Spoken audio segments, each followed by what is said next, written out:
This PC is about 3 months old, parts bought brand new, and I built it for my girlfriend. A few days ago, the PC began completely freezing and would need a restart to use it. The next day, the system did not display any picture at all, but strangely, it had no debug LEDs, and all the system fans and RGB worked just fine. After I tried reseating RAM, the CPU and DRAM debug lights started lighting up. I then started trying my own RAM, trying my graphics card, even power supply, resetting the CMOS and flashing a new BIOS, trying 2 different versions that were compatible with the CPU, putting RAM in each and every slot one by one, steps not in order. I cannot figure out what could possibly be the problem. Wow.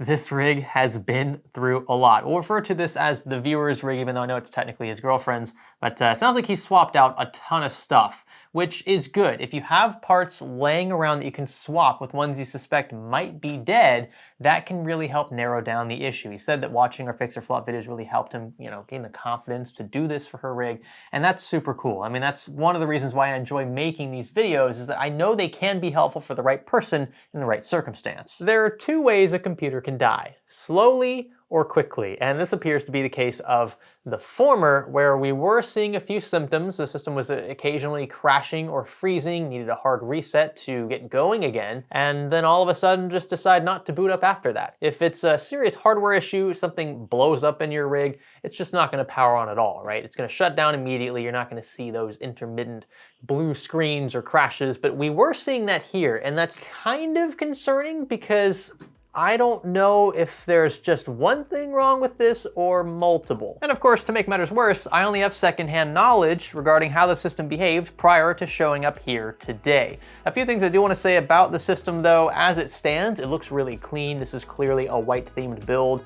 He, from the looks of it, narrowed things down to either the motherboard or CPU, although I will quickly rule out the other components that he already mentioned. And I did mention that if the motherboard needed to be replaced, it might be difficult to find a white PCB replacement like the Steel Legend he currently has in here. He was fine with that. His priority at this point was just to get it back up and running for his girlfriend. With that, I think it is time to jump into the troubleshooting. Hopefully we can get this rig back up and running by the end of this video. Are you ready? Stay with me. To get rid of that annoying Windows activation watermark, head on over to VIP SCD Key. Purchase a Windows 10 Pro OEM key for a fraction of the price of retail. Just use a secure payment method like PayPal, enter your product key in your PC settings window, and say bye-bye to the watermark. And be sure to use our offer code SKGS for a sweet discount. Right, so first things first, we need our baseline. This is our starting point. This will tell us, hopefully, where we need to go from here. I want to see what this PC does when we fire it up. I know right away, I haven't even pushed the button yet. We do have lights around the motherboard, so that's a good sign from a power standpoint at least.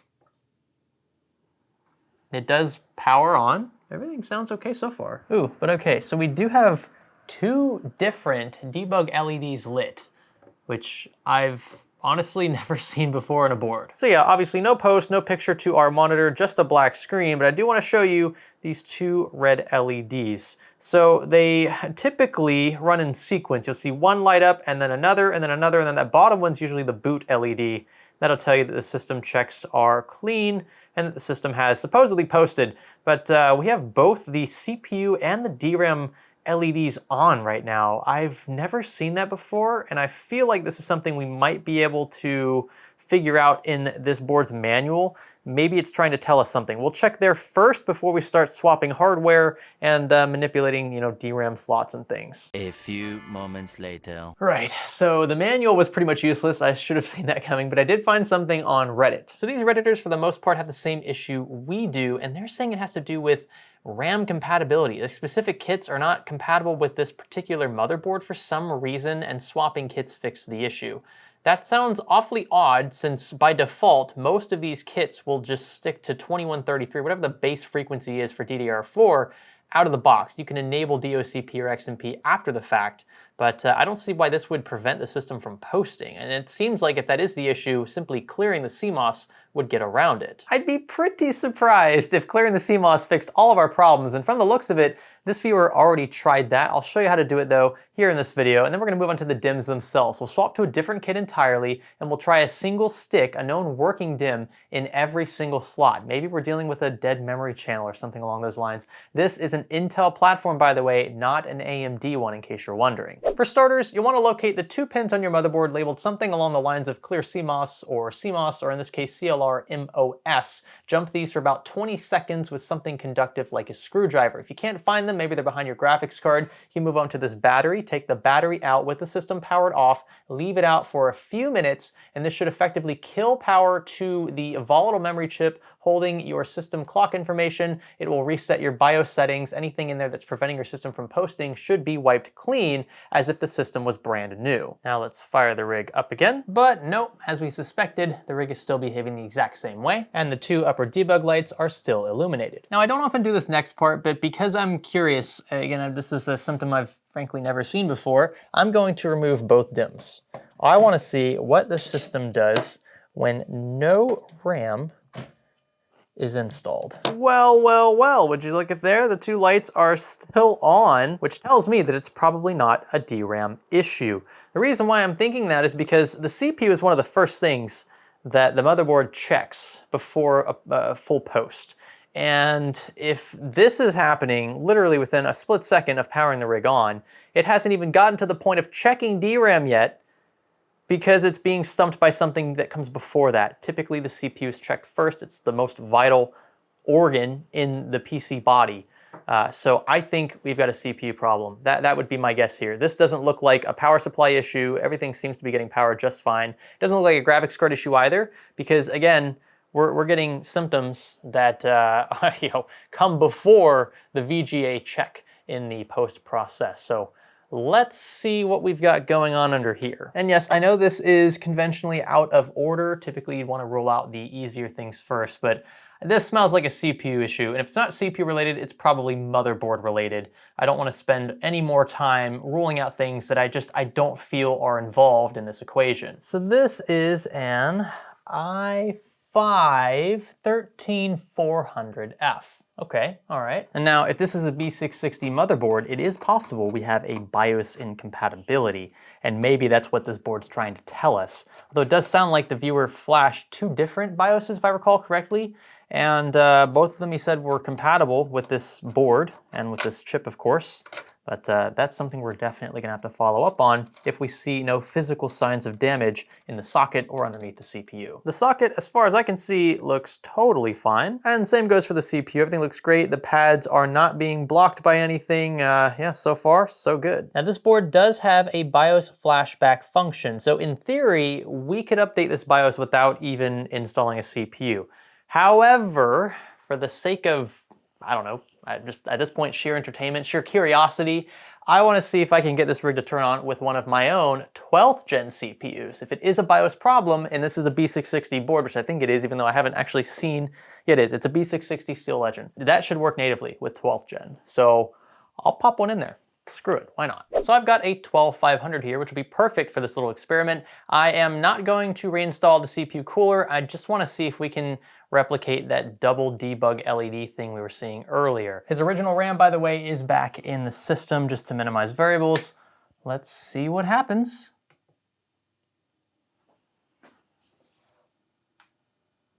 Okay, we just have 1 debug light now. The CPU debug light is off. That's odd. Oh, now all the debug lights are off. VGA lights on. That's a post, my friends. Wow. That worked. I'm just confused at this point because the system was apparently working just fine. The only thing we changed was the CPU, so either the CPU is dead or the BIOS currently on the board just doesn't support 13th gen. I'm going to assume the latter because that's the better scenario here, and it would be a sin in my book to overlook the BIOS and just, assume the chip is dead considering how expensive it is. So let's try to flash the latest stable BIOS for this B660 board. If that doesn't work, then we'll just replace the CPU. I think it's fair to say at this point, the only thing wrong with it is CPU related. So it looks like version 7.02, released last year, was the one that supported 13th gen processors. It wouldn't make any sense at all for the subsequent updates to nuke 13th gen support. That would be counterintuitive. So I'm going to flash the latest revision. It's going to be 9.02. And actually, I just thought of something. Why don't we just boot into the BIOS, since we can get it to post now, and check what BIOS revision we're currently running. That'll narrow things down right away. So this is interesting. He does currently have a BIOS revision that supports 13th gen on this board. You can see there it's 8.03. However, this is not the most recent BIOS revision, which is 9.02 on ASRock's site. And you can see here it says that it actually improves memory compatibility. Is it possible that that subreddit was right? All the people in there saying that it was just a memory kit problem. Maybe they were onto something, and that's why ASRock decided to roll out another BIOS revision. I want to give his 13th gen chip one last chance to prove itself. I also do want to try that 13th gen CPU with different memory, configs. I want to try a different memory kit altogether, and I want to try a single DIMM in multiple slots. It's also possible we have a dead memory channel or something like that. And of course, you wouldn't see that on a 12th gen chip that works perfectly fine. Even if the BIOS works for both chips, right? Having a dead memory channel would prevent a system from posting, as you've seen that in previous Fix or Flop episodes. So let's give it another shot. We're gonna go over to Tool and then Instant Flash, yes, and then that is the ROM. We will click Update. And please, please, please do not touch anything around your system while this takes place. You don't want a bricked motherboard. 8 hours later. And okay, I just realized that was like super, oh my gosh, super zoomed in, sorry. We are 9.02 ready. His CPU has been reinstalled. Let us see what happens now. Hello? Oh, there it goes. How are we looking on the, nope, both the CPU and DRAM lights are on. Again, back to square one. Okay, swap some DIMMs around. This is a known working DDR4 DIMM. Wow, this is such a throwback, but I love the way these DOM plats look. And we're gonna move this single DIMM across all 4 slots and try for a post in each. Slot A1 is a big fat fail, and same goes for slots 2 through 4. Regardless of the slot this DIMM is in, which is known working, we don't get a post, just a black screen like before. So it wasn't a BIOS issue. I think at this point, it's just the CPU. So I think it's safe to say the viewer's kit of DDR4 is just fine. You know, it's weird because the chip gets hot. It gets very hot, actually, very fast. So it's not like it's completely bricked. I mean, it's receiving power. It's just, I don't know if it knows what to do with it. And who knows, maybe I can send the broken chip back to Intel and get a replacement to use in another broken rig at some point. That would be nice, but I'm not counting on it. I've got a spare 13600K here that sure could use a good home. It'll serve as a nice little upgrade, right, over a 13400F, and I don't think we'll have a cooler limitation. I mean, this one here from Thermalright is, it's not bad. New chip is in, dabbed up, and we're gonna sandwich this cooler right on top of it. And while we're at it, we'll go ahead and clean up cable management a bit for him. It was messy beforehand, admittedly, but that was because he was part swapping himself and just threw everything back in here before giving it to me, which I appreciated. So don't absolutely blast him in the comments, please. He was doing the right thing. Also noticed around the back, these 2.5-inch trays are loose for some reason. You just slot these in below and then tighten them back down. Oh yeah, I think this makes a world of difference, and it wasn't a lot of work, it wasn't super complicated, it just goes a long way to clean up cable management, especially on the left side if you've got a tempered glass panel. And I think the biggest difference with the supplemental PCIe cable is you've got this daisy chain effect going on. A lot of power supplies use this, but if you use the shorter connector and then tie off the extension, the daisy chain part of the cable, then you can get really clean lines when you look at things from the front, right? It just looks like one solid cable. I think this looks so much better, and again, it takes like 10 seconds to do. The last thing to do then is power the rig on, just to make sure that our 13600K is good to go. Again, I suspect that it will be. The debug LEDs are not acting funky anymore, which is great. I think we'll get a post here any second.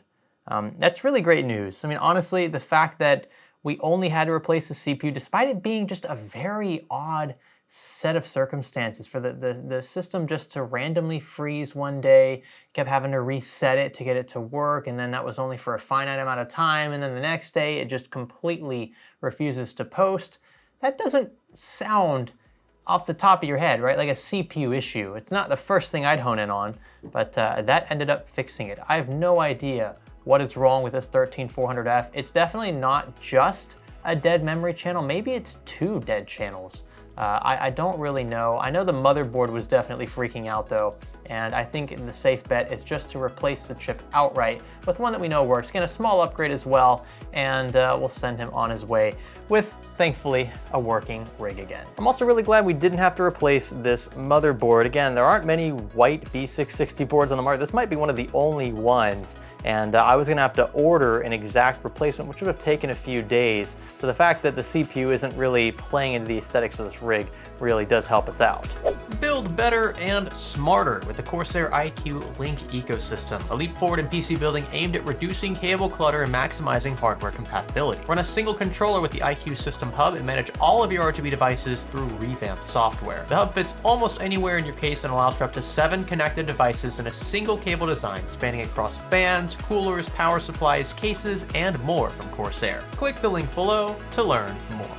With that, hopefully you enjoyed watching this one play out, and hopefully you learned a thing or two. I know I definitely did. I've got to say, I'm fairly shocked that my no DRAM scenario paid dividends here, whereas historically it hasn't. You know, removing system RAM from an equation typically makes the PC behave in a bunch of weird ways. You'll see a bunch of codes thrown if you have a Dr. Debug or something like that on your motherboard, and of course, the rig will not post. But we already were in that situation to begin with, and the fact that we saw the exact same symptoms after entirely removing DRAM from the equation told me that it was likely a CPU problem. That allowed me to bypass the power supply and the graphics card as potential issues, possibly saved me 20 or 30 minutes in troubleshooting. I can't say it'll always work out that way, but for whatever reason, I was pretty confident in this one. If you guys enjoyed watching this one, give it a thumbs up. If you want to see a follow-up on the supposedly defective CPU, I'm gonna upload that video. It's gonna be a very rough draft. I'm not gonna bother polishing it like I do on YouTube. I'm going to upload those results to Patreon.